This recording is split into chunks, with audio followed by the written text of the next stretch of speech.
Welcome back. I'm sure Gwen is glad you're here." Ginger glanced over her shoulder at the growing line of customers. "It looks like I'd better get back to work. Enjoy your stay."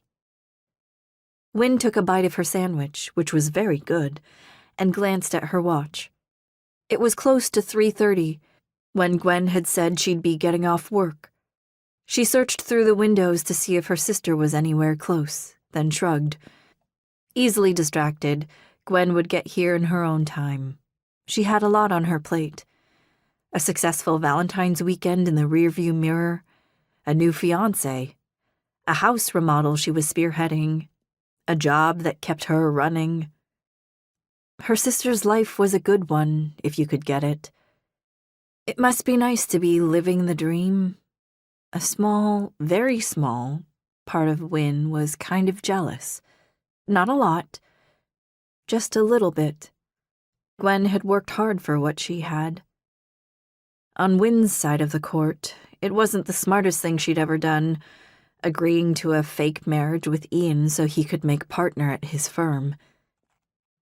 They hadn't been dating that long when he'd suggested they merge their separate lives. It was a practical solution that would fix Ian's work problem without too much fuss, and give her a good reason to finally settle down in Seattle and let go of her constant habit of changing locations every few years. As an added bonus, after moving his things into her apartment, the rooms didn't seem so empty. Gwen would say she was crazy, and her sister would be right. Speak of the cute she-devil.